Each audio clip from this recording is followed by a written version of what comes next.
Hello everyone, welcome to GSF civil services classes YouTube channel. मेरा नाम अंजलि है। आज की वीडियो में हम एक one of the most important topic पे बात करने वाले हैं, जो कि है 71st बीपीएससी मेंस में एसे एसे जो एक पेपर है हमारा, उसके बारे में आज हम लोग बात करेंगे। एसे एक ऐसा टॉपिक है जो एस्पिरेंट के अमॉन्ग अभी नया है, क्योंकि 68 बीपीएससी के बाद ही एसे को इंक्लूड किया गया। ठीक है, साथ साथ ये ऐसा एक टॉप पेपर है मेंस का जिसका वेटेज बहुत हाई है एंड इसमें आप स्कोर अच्छा कर सकते हो। तो इस वीडियो में जितने भी आपके डाउट्स हैं इसे से रिलेटेड, क्या सिलेबस है, क्या इम्पोर्टेंस है, क्या वेटेज है, इसे और जीएस पेपर में क्या डिफरेंस है, इसे का स्ट्रक्चर कैसा होना चाहिए, नोट्स कितना इम्पोर्टेंस रखता है, सोर्सेज क्या हो सकते हैं इसे के लिए, हम वो सारे चीज़ों पे चर्चा करेंगे। ठीक है, तो चलिए आज हम इसे की स्ट्रैटेजी को देखते हैं कि कैसे आपको ये जो आपके पास 3 महीना है मेंस के प्रिपरेशन के लिए, उसमें एक एसे को भी आपको अच्छा खासा एक टाइम देना होगा, बिकॉज इसका वेटेज अच्छा खासा है and you can score high in it and rank बनने में एसे का बहुत इंपॉर्टेंस है। ठीक है, तो चलिए स्टार्ट करते हैं। स्टार्ट करने से पहले I just want to give you a brief overview कि ये सबका कोर्स है एसे क्लासेस से रिलेटेड। तो उसमें एसे को लेके 71st बीपीएससी मेंस को लेके एसे के जो भी लेक्चर्स लिए जाएंगे उसमें हम एंड टू एंड कवर करवाएंगे। तो पहले हम थोड़ा सिलेबस देख लेते हैं, फिर उसके बाद आपको इस कोर्स का ओवरव्यू ज़्यादा समझ में आएगा। Just I wanted to give you a brief introduction कि ऐसे क्लासेस रहेगी, उसमें हम नोट्स प्रोवाइड करवाएंगे, मैं नोट्स के सैम्पल भी आपको दिखाऊंगी एंड 10 टेस्ट रहेगा ऐसे का, which is more than sufficient to score well लेने से। बाकी तो आपको अपना खुद से रिवीजन करना ही है। तो ये जो क्लासेस हैं ये 6 अक्टूबर से आपकी स्टार्ट हो जाएगी। ठीक है,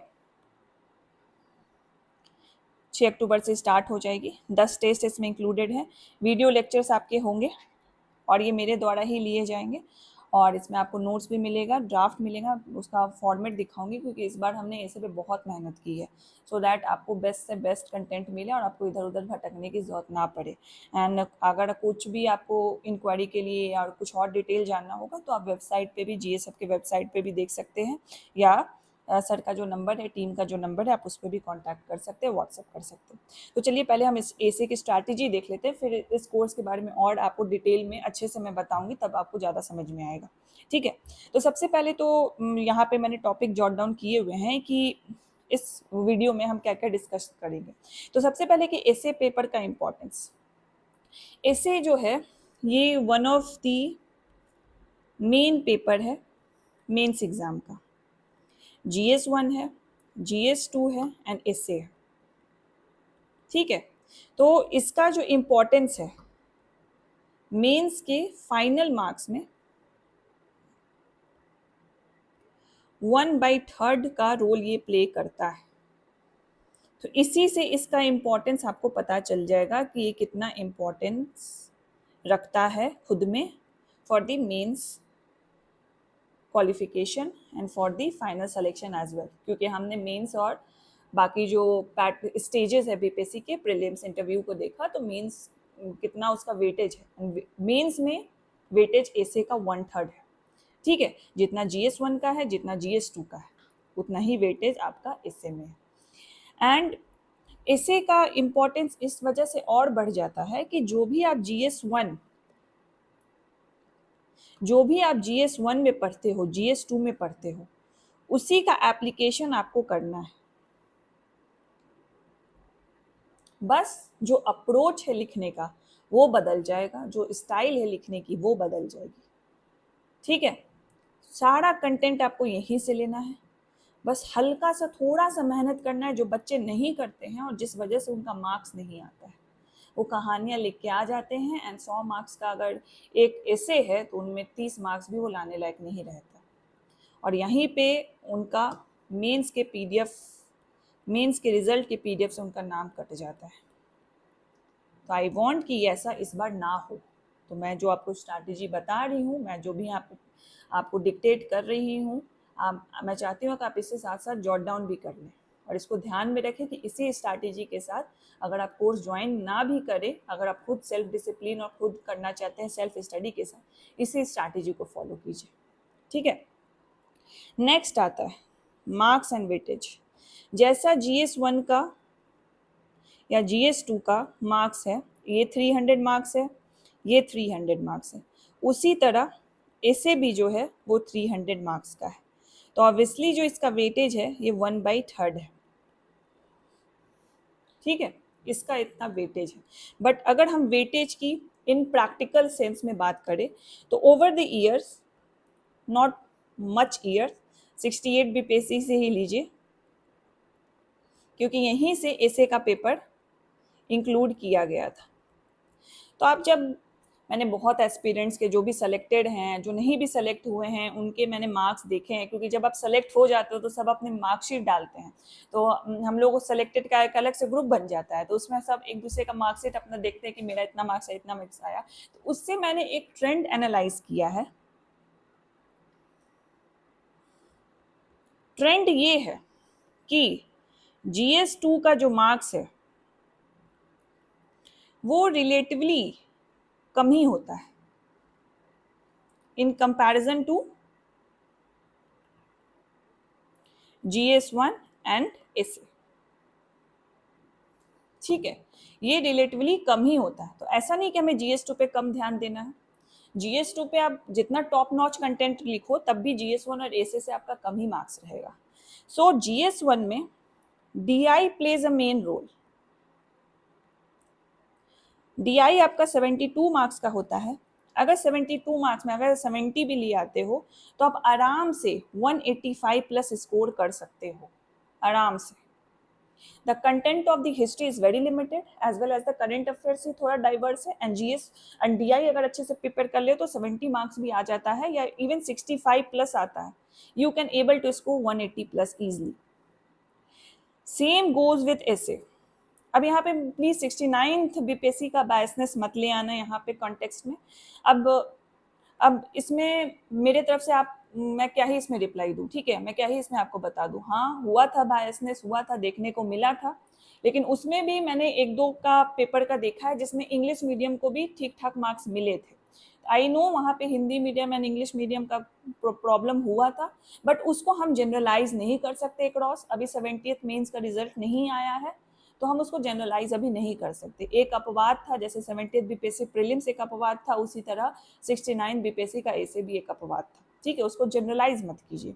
तो ऐसे में 3 सेक्शन आगे हम बात करेंगे, उन 3 सेक्शंस को मिला के if you have a very much command on the essay, उसके स्ट्रक्चरिंग के बारे में हम बात करेंगे, तो आप इजिली यहाँ पे भी स्कोर कर सकते हो 170 plus, 175 plus, which is like a very less probability to score such marks in GS2।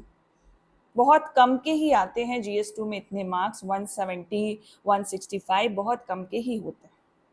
तो ये जो दोनों गेम है आपका, ये अगर आप स्ट्रॉन्ग कर लेते हो, ठीक है, तो कुमुलेटिव आपका GS2 को भी मिला के, GS1, GS2 एंड ऐसे को मिला के यू कैन स्कोर 900 का होता है, you can score like 500 plus marks आराम से, 500 प्लस मार्क्स। एंड मेन अगर इंटरव्यू में 80 मार्क्स भी ले आते हो, 580, 585, तब तो आप टॉप ही कर जाओगे, या तो टॉप 10 में तो रहोगे। तो इस स्ट्रैटेजी के साथ चलो कि कहाँ पे मुझे ज़्यादा मेहनत करनी है, कहाँ पे मैं अपने थोड़ा सा मेहनत इधर से कट करके उधर उस वाले पेपर पे डाल सकती हूँ। इस तरीके से आपको करना है, ठीक है। तो that's why the weightage of an essay in mains examination of the BPSC holds a greatest importance. तो ऐसे को स्किप नहीं करना है जस्ट बिकॉज ये निबंध है, दिमाग में बैठा रहता है निबंध है। 10th और 12th क्लास में तो हम लिखते ही थे, 12th में तो चलो नहीं लिखते थे, 10th में तो जिनकी हिंदी थी वो तो लिखते ही होंगे। तो आपको लगा अच्छा निबंध ही तो लिखना है, छठ पूजा पे लिख देना है, गाय के महत्व पे लिख देना है, दिवाली पे लिख देना है, but this is not the case. अगर इंडियन फेस्टिवल पे भी मान लो ऐसे आ गया, वहाँ पे कहानियाँ लिख के नहीं आओगे कि दीप जलाते हैं, लक्ष्मी जी का पूजा करते हैं, ये करते हैं, ये थोड़ा बहुत कंटेक्स्ट दोगे, but you have to connect it with the culture diversity of India, you have to connect it with the different dimensions. इसमें कहाँ पे यूज आएगा आपका, कहाँ से आपको ये कंटेंट मिलेगा, from the coverage of the GS1 and GS2। अब एक यहाँ पे गेम देखो, जस्ट आई एम सेइंग कि GS2 में जो मार्क्स रिलेटिवली ज़्यादातर मार्किंग कम होती है, इट डजेंट मीन कि आपको इसको स्किप कर दो। GS2 is like a main paper of the mains, जहाँ से आपको डायमेंशनल स्टडीज करने को मिलेगी। बहुत डाइवर्स टॉपिक हैं, पॉलिटी है, जियो इको वाला सेक्शन तो बहुत डाइवर्स है। एंड आपने जो करंट अफेयर GS1 का किया, इस तीनों का ही combination it gonna help you in the essay paper, इन तीनों का ही कॉम्बिनेशन। तो GS2 को तो बिल्कुल स्किप नहीं कर सकते हैं, ठीक है। Even the science take part, science tech भी पूछ सकता है ऐसे में, आर्टिफिशियल इंटेलिजेंस नहीं पूछ सकता, बहुत सारे उसके प्रोज हैं, बहुत सारे उसके कॉन्स हैं, ठीक है। वॉरफेयर नहीं पूछ सकता, बायो वॉरफेयर नहीं पूछ सकता, ऑब्वियसली पूछ सकता है। तो हमें सारे डायमेंशंस को कवर करते हुए ऐसे को प्रिपेयर करना है, तो दैट्स वाई GS2 इसमें इंपॉर्टेंस रख देता है। अब ऐसे में मेहनत करना इज क्वाइट ईजी, क्योंकि जो कंटेंट बिल्डअप है वो तो आपका GS1 एंड GS2 से हो गया। Just you have to add a tool of structuring, structuring कर दो, ठीक है, उससे आपका ऐसे प्रिपेयर हो जाता है। Content and dimension and concept आपको यहाँ से मिल गया, स्ट्रक्चरिंग उसको करना है, then you will be able to write a good essay, जहाँ से आप इजीली स्कोर 175 कर सकते हो, 170 प्लस कर सकते हो, कुमुलेटिव आपका 500 प्लस स्कोर बन सकता है। और चलो 500 नहीं बनेगा, मैंने जो लास्ट वीडियो में जो कोटेशन दिया था, shoot to the moon, even you don't make it you will be among the stars. 500 ही नहीं होगा, 480 तो हो जाएगा, इवन हो जाएगा सिलेक्शन आपका, ठीक है। 80 marks 75 marks I would expect कि आपका इंटरव्यू में आ जाएगा। इंटरव्यू का जब बात आएगा तो हम लोग उसके बारे में डिस्कशन करेंगे, बस this would I expect you to get, ठीक है। तो देख लिया हमने इंपॉर्टेंस, अब तो समझ में आ गया। जो लोग भी सोच के बैठे थे GS1 GS2 कर लेते हैं, वहां जाके ऐसे लिख देंगे, ठीक है। ऐसे पे भी ध्यान देना है, इक्वल वेटेज है तो हमें इक्वल टाइम कंट्रीब्यूट करना है, इक्वल टाइम अलॉट करना है फॉर द ऐसे। अब हम देखते हैं थोड़ा पैटर्न ऑफ क्वेश्चन। अब मैं यहाँ के क्या ही बताऊँ आपको, मैंने अलग से क्वेश्चन पेपर निकाल के रखा है, तो चलिए उसे ही देख लेते हैं। तो मैंने 70th का ही लिया था क्वेश्चन पेपर, तो just go through it. Section 1, ठीक है, सेक्शन 2 एंड बताओ और क्या है, सेक्शन 3।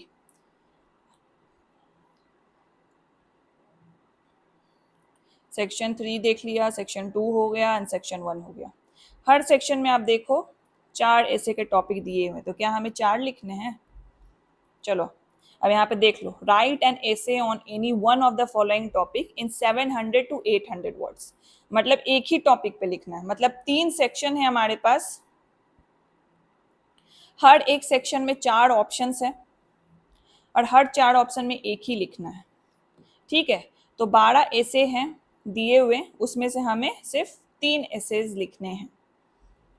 तो ऑप्शंस तो हमारे पास बहुत हैं, बहुत है ना। अगर हम 50 टॉपिक्स भी अच्छे से कर लेते हैं, combining all the aspects of the essay, which will be enough to write any essay on any topic, ठीक है।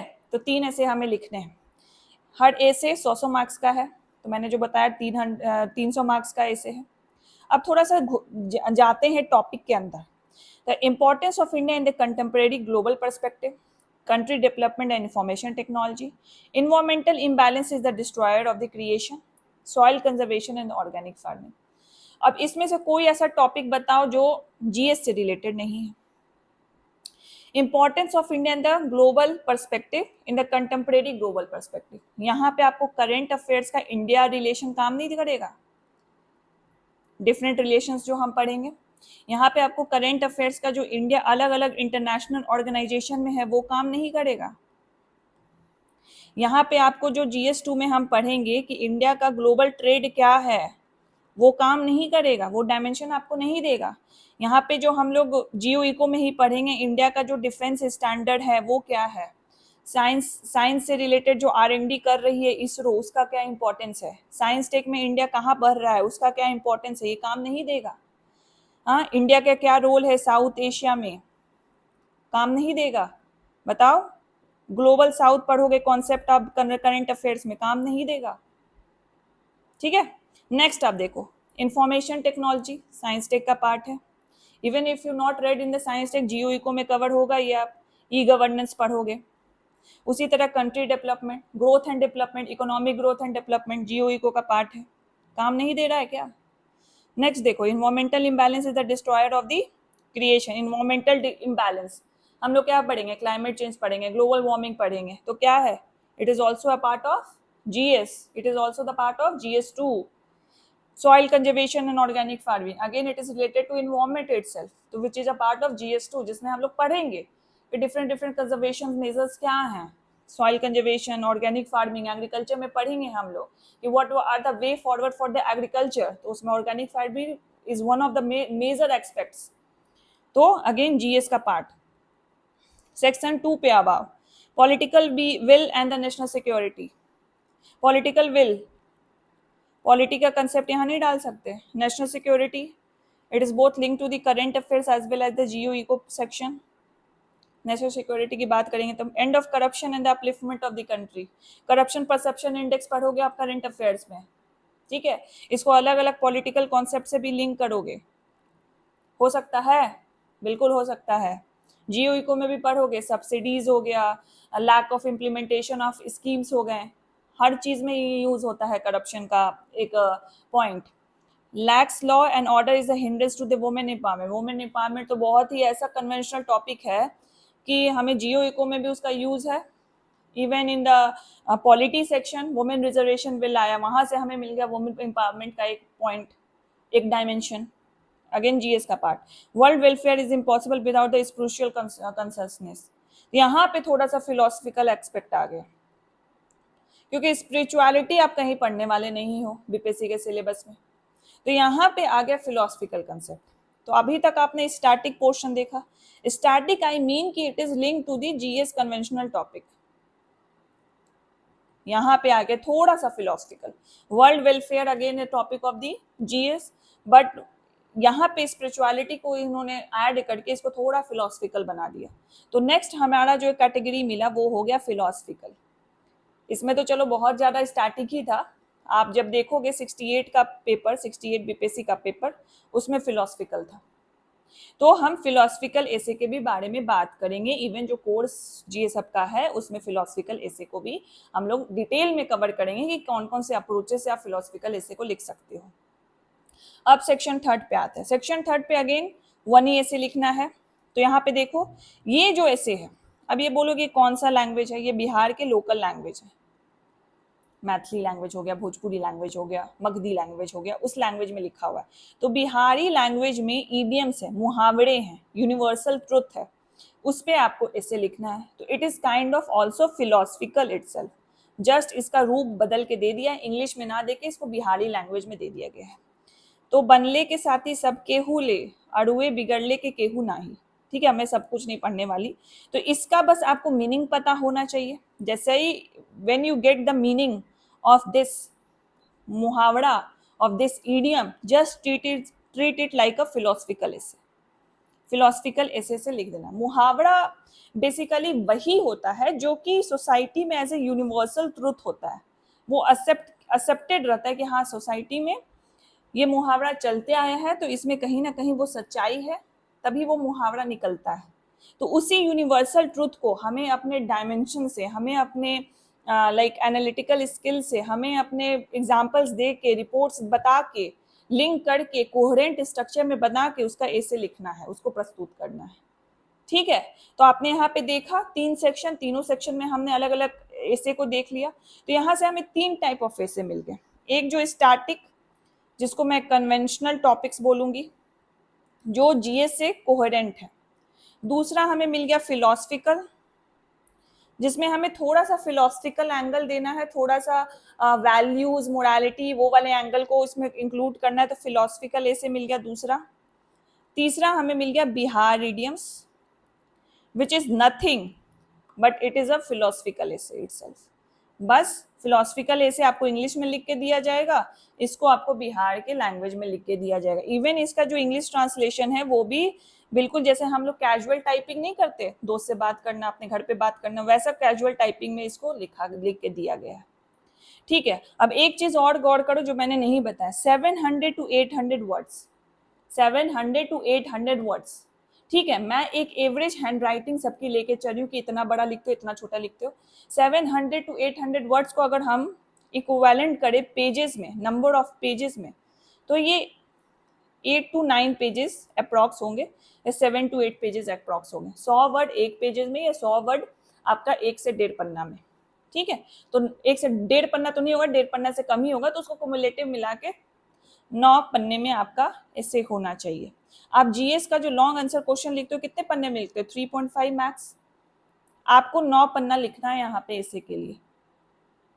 वो कंटेंट कहाँ से लाओगे इतना? जीएस तो हेल्प करेगा ही करेगा, बट आपके स्ट्रक्चरिंग भी हेल्प करेगा वहां पे।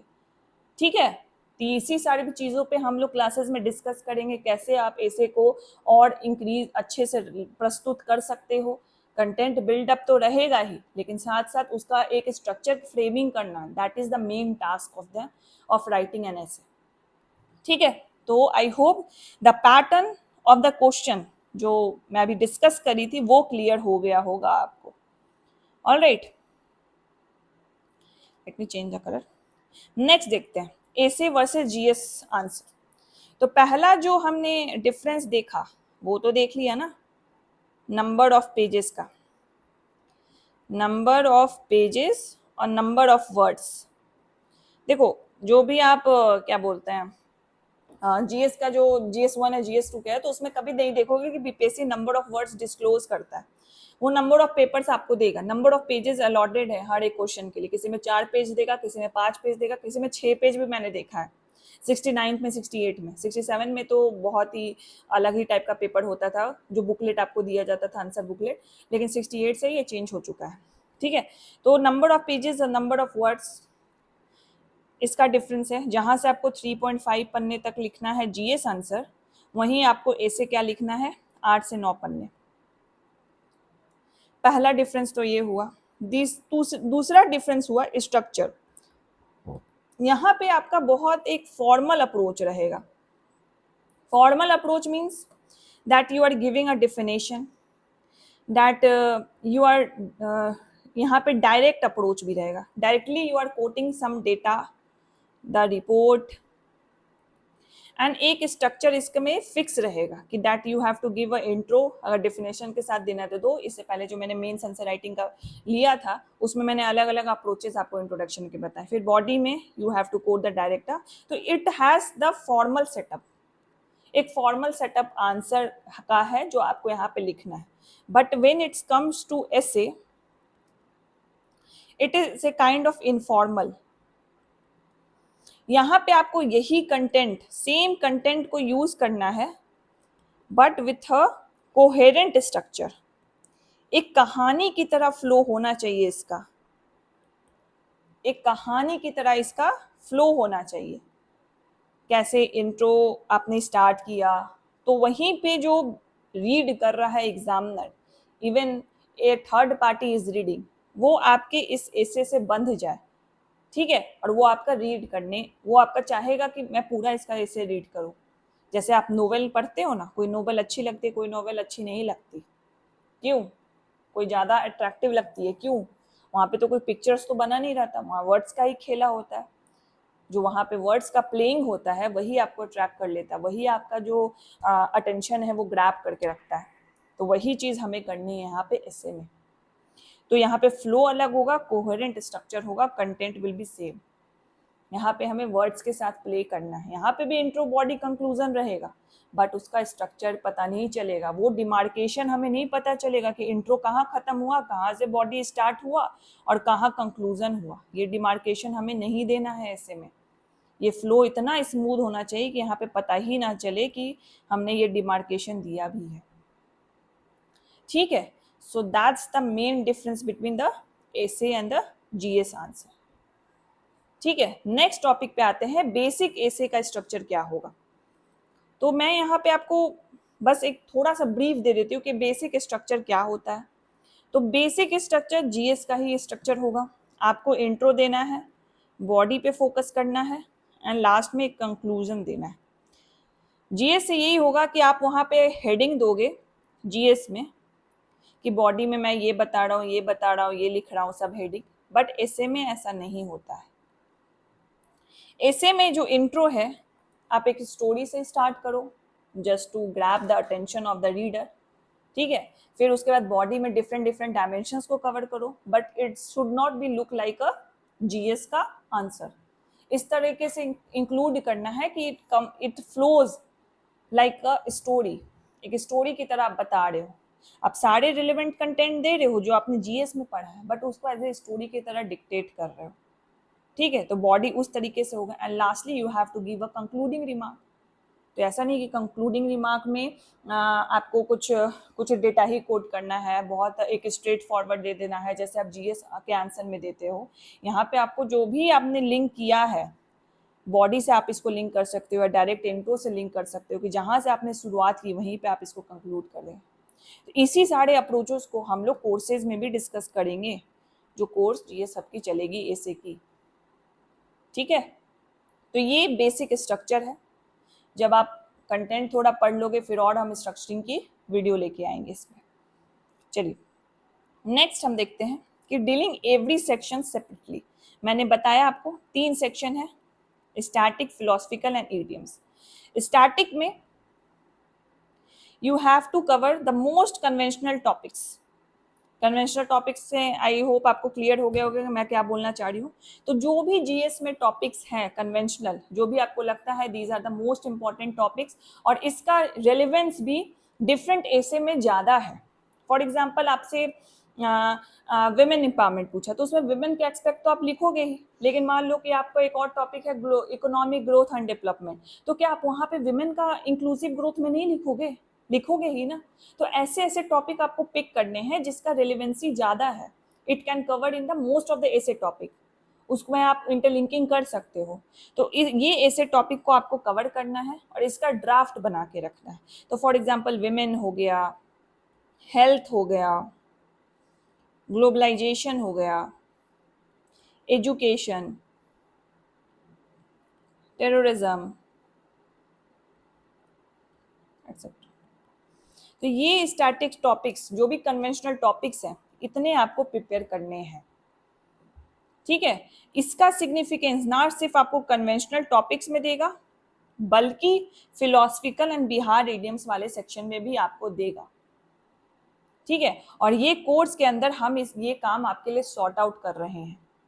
स्टैटिक में 33 टॉपिक्स आपको मिलेगा, इवन फिलोसफिकल में 30 टॉपिक्स एंड बिहार इडियम्स में भी हम 30 टॉपिक्स आपका कवर करेंगे। टोटल 100 टॉपिक्स आपको दिया जाएगा एंड उसके साथ हम आपको ड्राफ्ट भी देंगे एंड साथ साथ एक ऐसे सैंपल देंगे जिसको आपको रट्टाफिकेशन नहीं करना, this is given for the understanding कि देखो इस तरीके से आप ऐसे लिख सकते हो। जो मेन आपका फोकस होना चाहिए वो होना चाहिए ड्राफ्ट एंड क्लास पे। क्लास पे हम बात करेंगे कि किस तरीके से आपको ऐसे को डील करना है, लेकिन ज़्यादा मेन फोकस आपका कहाँ होना चाहिए, ड्राफ्ट पे। एंड जो क्लासेस में हम लोग स्ट्रक्चरिंग पे बात करेंगे। ये जो नोट्स का ऐसे है this is only given to give you the understanding कि ऐसे को लिखना कैसे है, एक एज ए एग्जाम्पल ले सकते हो आप इसको, ठीक है। तो let me give you a tour कि कैसा हम आपको नोट्स प्रोवाइड करने वाले हैं। सो ये है ऐसे का बुकलेट, ये अभी वर्क इन प्रोग्रेस ही है। तो ये सारे टॉपिक्स आपको दिए जाएंगे, तो टॉप 100 टॉपिक्स है इसमें।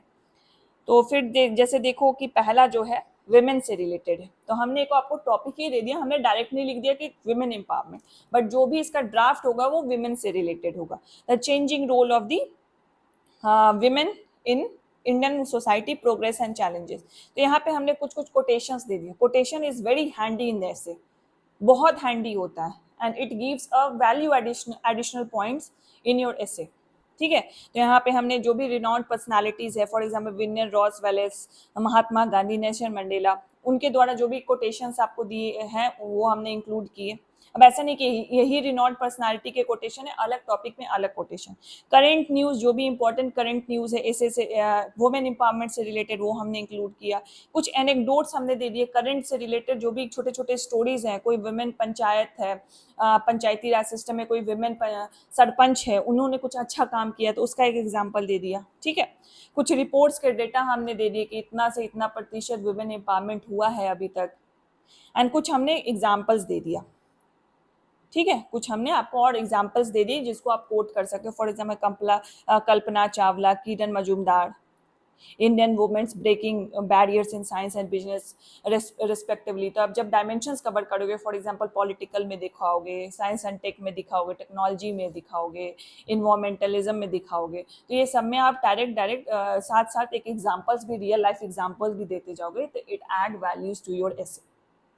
तो इस तरीके से आपको मिलेगा। एंड लास्ट में फिर हम आपको एक सैम्पल ऐसे देंगे जिसको आप पढ़ के कुछ कुछ इंपॉर्टेंट कनेक्टिंग वर्ड्स हो गया कि कहाँ से कैसे एक पैरा से दूसरे पैरा में कैसे फ्लो करना है, डिफरेंट डिफरेंट कनेक्टिंग वर्ड्स भी हम लोग देखेंगे कोर्स में, जो मैं आपको थॉरली पढ़ाऊंगी, बताऊंगी बेसिकली। नेक्स्ट टॉपिक फिर आपके यहाँ से स्टार्ट हो गया। सो this is kind of the sample I am giving you. Draft मिलेगा आपको, एक सैम्पल ऐसे मिलेगा, एंड साथ साथ क्लासेस में हम लोग बहुत कुछ बात करेंगे।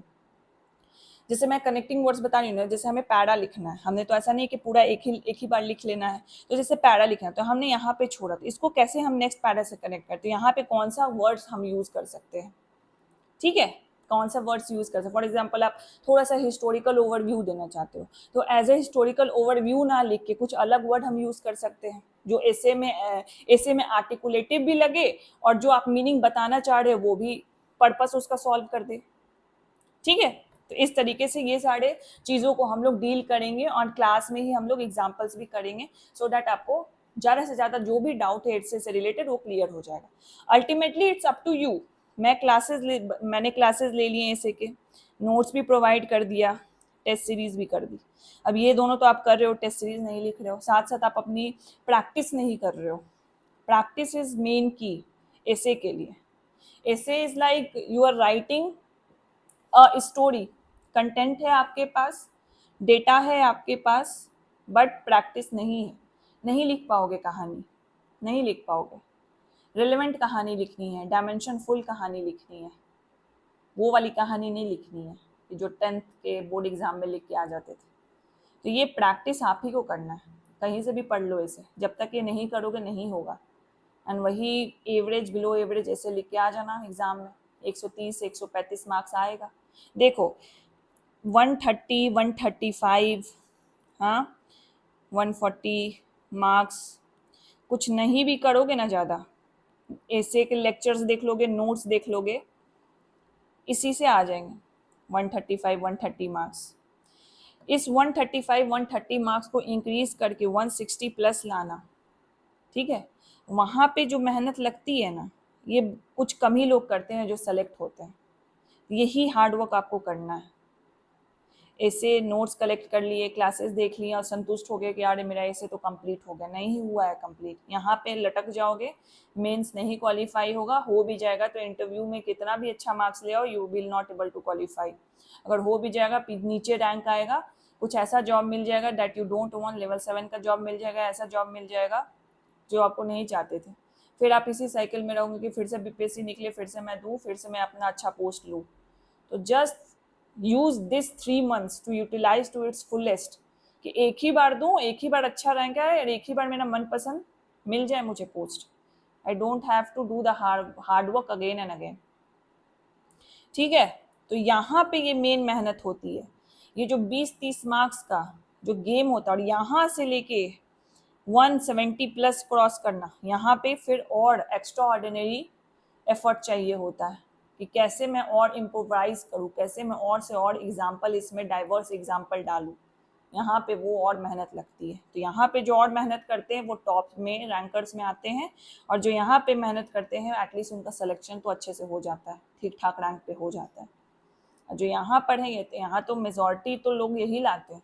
तो जब मेजॉरिटी यही लाते हैं, तो जब 13,000 रिजल्ट देगा, मेजॉरिटी इसी में है 130, 135, तो फिर ऑब्वियसली आप ही ना छटोगे, जो आपसे ज़्यादा मार्क्स ला रहे वो तो क्वालिफाई करके इंटरव्यू देंगे।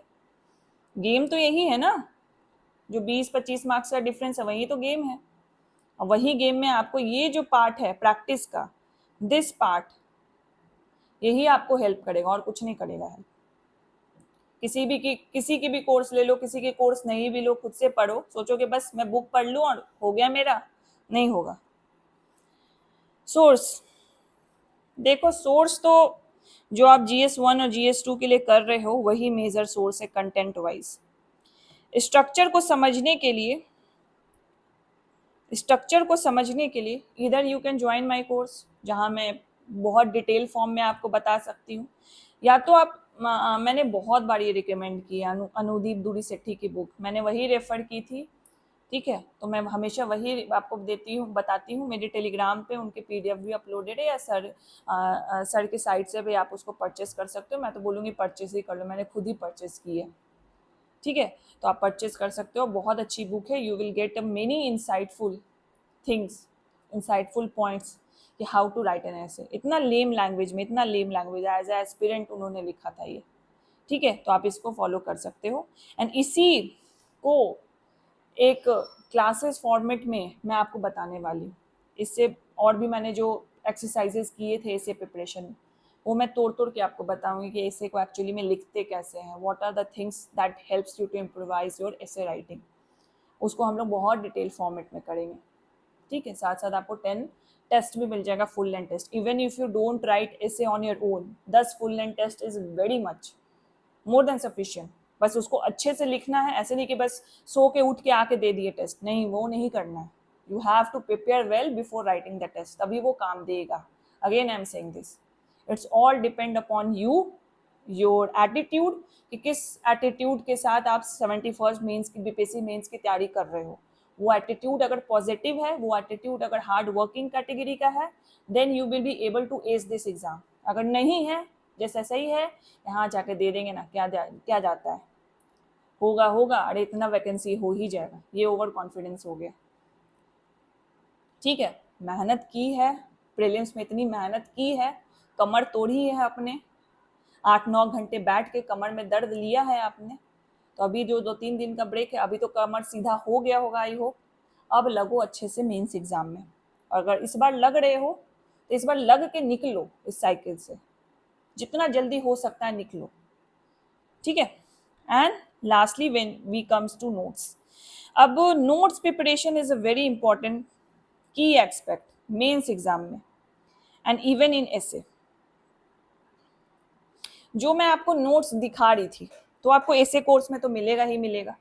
ठीक है, ड्राफ्ट मिलेगा, सैम्पल ऐसे मिलेगा, बट इसके अलावा भी आपको एक्सरसाइज करना है। I want you to do the exercise. And जो लोग खुद से प्रिपेयर कर रहे हैं तो वो भी करेंगे। तो सबसे पहले मान लो आप कोई भी टॉपिक लेते हो, कोई भी टॉपिक लेते हो, फॉर एग्जाम्पल मैं टॉपिक ले लेती हूँ, हेल्थी ले लेती हूँ, तो you have to make a draft essay, एक रफ ऐसे फॉर्मेट बनाओ कि आप इसका इंट्रो किस किस अप्रोचेस के साथ लिख सकते हो। ये अप्रोचेस भी हम लोग देखेंगे क्लासेस में। बॉडी किस किस अप्रोचेस के साथ लिख सकते हो, डिफरेंट एक्रोनिम्स होते हैं जिसको तोड़ तोड़ के आप बॉडी लिख सकते हो। डिफरेंट अप्रोचेस भी होते हैं, evolution approach and dimensional approach, वो सारे हम देखेंगे। उस अप्रोचेस के बेसिस पे भी आप ड्राफ्ट बनाओ कि चलो इसका पॉलिटिकल अप्रोच, पॉलिटिकल डायमेंशन इसका कवर करना है, तो मेरे पास ये डेटा है, ये रिपोर्ट है, ये एग्जाम्पल्स है। एंड पॉलिटिकल डायमेंशन कवर करना है तो GS की तरह नहीं कवर करना है, एक दो लाइन ऐसे लिखने की स्टोरी की तरह, just you have to write some example. ठीक है, और उस एग्जाम्पल को उस पॉइंट में ही, पॉइंट में नहीं, उस स्टोरी के लाइन में ही डाल देना है कि एक बहुत सा स्मूथ सा फ्लो मिले। यही सब हम लोग सीखेंगे क्लासेस में। एंड फाइनली आप कंक्लूजन को भी किस तरीके से कर सकते हो। तो ये आपको ड्राफ्ट देख के लग रहा होगा कि मैम ये तो GS का ही आंसर हो गया। नहीं हुआ ये GS का आंसर। मैं एक ड्राफ्ट की वीडियो भी ले आऊंगी यूट्यूब पे, तो जो लोग खुद से प्रिपरेशन कर रहे हैं, सेल्फ स्टडी कर रहे हैं, उनको भी बहुत अंडरस्टैंडिंग मिलेगी। जब ये ड्राफ्ट प्रिपेयर कर लोगे, using this draft you have to write a final essay. और यही प्रैक्टिस आपको रियल एग्जाम में भी करना है। ये मैं बस घर के लिए, आपके नोट्स के लिए नहीं बोल रही हूँ कि घर के बैठ के जो एक्सरसाइज करोगे या मॉक टेस्ट दोगे उसके लिए नहीं, रियल एग्जाम में भी करना है। मैं उस पर भी बात करूंगी बाद में, ये सब चीज़ हम डील करेंगे। मैं अपना पेपर भी दिखाऊंगी कि किस तरीके से मैंने ड्राफ्ट ऐसे बनाया था, उसको लास्ट में काटा था, फिर उसके बाद मतलब बना के पहले ऐसे लिख दिया, फिर लास्ट में उसको काट दिया। लेकिन ये यूज करना है ड्राफ्ट ऐसे, नहीं तो भटक जाओगे। You have to write 9 pages approx, भटक जाओगे बीच में, 2 पेजेस लिख के ढूंढो, सोचने लगोगे आगे क्या लिखूं, आगे क्या लिखूं, फिर कहानियां बनाने लगोगे, वर्ड्स प्लेइंग करने लगोगे, मतलब वोमेन एम्पावरमेंट लिखा, कुछ से कुछ लिख रहे हो। जो लोग फ्रेंड्स देखे होंगे, आई होप देखे हैं कि नहीं देखे हैं, तो जो और चैंडलर का कॉन्वर्सेशन होता रहता है, चैंडलर की शादी होने रहती है तो बेस्ट मैन स्पीच देता है, तो जो ही एक स्पीच प्रिपेयर करता है उसमें वो वर्ड से प्ले करते रहता है, लव फ्रेंडशिप यही ऊपर से नीचे करते रहता है, तो वो चीज़ हमें नहीं करनी है ऐसे में, ठीक है। We have to give a very holistic overview to the examiner कि देखो भाई सारे डायमेंशंस कवर हैं, लेकिन एक बहुत ही सुंदर अप्रोच के साथ कवर है, जैसा एक ऐसे कोहेरेंट स्ट्रक्चर के साथ कवर है, जैसा एक ऐसे होना चाहिए, ठीक है। So I hope I have cover all the relevant topics, subtopics which is related to the essay strategy. आपको बहुत कुछ क्लियर हुआ होगा कि essay को लेके कैसे चलना है, एंड डोंट वरी, मैं एक ड्राफ्ट का भी वीडियो ले आऊंगी, मैं लाइव आपको दिखा दूंगी, देखो ऐसे ड्राफ्ट करते हैं। बाकी जो लोग भी कोर्सेज से जुड़ेंगे उनके साथ तो मेरी सेशन होगी ही कि हर एक टॉपिक का हम लोग स्टैटिक हो गया, फिलोसफिकल हो गया, बिहार इडियम्स होगा, उसका ड्राफ्टिंग करेंगे क्लास में। पहले हम जनरलाइज व्यू पढ़ लेंगे, फिर उसके बाद हम लोग ड्राफ्टिंग करेंगे, एंड फिर उसके बाद एसे का टेस्ट तो आपको होगा ही होगा, ठीक है। तो जो लोग भी ज्वाइन करेंगे you have to keep this in mind. ऐसा नहीं है कि बस ज्वाइन कर लिए तो आपका एसे में 180 आ जाएगा, 170 प्लस आ जाएगा, नहीं। जो मैंने लास्ट की दिया था ना आपको प्रैक्टिस, इसी से होगा, चाहे किसी की भी कोर्स ज्वाइन कर लो, किसी के भी, अभी तो फ्लडेड है मार्केट, तो पूरा फ्लडेड है। I just want you to focus on your self study, self study is the main key, self study is the main key, answer writing practice is the main key. उसके अलावा it's very difficult to get through this exam, पहले तो हो भी जाता होगा but now it's very difficult. The diversity of aspirants बहुत ज़्यादा है बीपीएससी में, बिकॉज ऑल ओवर इंडिया आप देखोगे, चलो बीपीएससी कैसा भी उसका कंट्रोवर्सी हो related to the prelims, related to the mains, और मेंस से तो होता ही नहीं, इंटरव्यू से भी होता नहीं है, मेंस में थोड़ा बहुत 69th में हुआ था एसे के पेपर को लेके, लेकिन जो भी कंट्रोवर्सीज हो, BPSC is the like the only state commission who is organising the exam at the regular interval, ठीक है। तो that's why the different states aspirants, UPSC aspirants जिनका यूपीएससी इस बार नहीं हुआ है, ठीक है, जिन्होंने मेंस भी दे दिया है, they are going to, they have given the 71st BPSC PT, क्योंकि मेंस के बाद हुआ, एंड अभी जो मेंस दे के आए उनकी सोचो तैयारी कितनी अच्छी होगी। You have to compete with them and don't get disheartened और डोंट गेट डीमोटिवेटेड कि अरे भाई अभी तो वो यूपीएससी मेंस दे के आए, मेरा उनसे कंपटीशन में मैं कैसे कर लूंगा। ये फीलिंग मुझे भी आई थी जब मैंने दिया था, बट मैंने सोचा कि जो होगा देखा जाएगा। अभी जो मेरा 3 महीना है उसमें मुझे अच्छे से प्रिपरेशन करनी है, अपना फुल फ्लेज्ड अटेम्प्ट मुझे प्रिपरेशन करना है, फुल फ्लेज अटेम्प्ट मुझे देना है, मुझे बस इस पे फोकस करना है। I know it's difficult, but क्या करें, मेरे पास कोई ऑप्शन नहीं है, आपको इसी अप्रोच के साथ काम करना है 3 महीने, ठीक है। So this is all I have to cover in this video. For the course related detail मैं लिंक डाल दूंगी वेबसाइट का, वहाँ पे पूरा डिटेल दिया हुआ है, और you can contact team number 8287417384, इस पर आप व्हाट्सअप कर दीजिए या कॉल कर दीजिए, उस पर आपको डिटेल्स मिल जाएंगे, ठीक है। और ये 6 अक्टूबर से हम स्टार्ट करें, इसलिए स्टार्ट करें कि इधर का जो 10 दिन है आपका, at least you gain some GS content, फिर उसके बाद आपको मजा आएगा, समझे। इधर जीएस कंटेंट प्रिपेयर थोड़ा बहुत भी प्रिपेयर कर लीजिए आप, तभी उसमें जाके मजा आएगा, वो इंटरलिंकिंग और वो थोड़ी बहुत कंटेंट की नॉलेज आपको हो जानी चाहिए, at least go through the syllabus and PYQ itself, ठीक है। So this is all I have to cover for this video. Thank you so much for watching.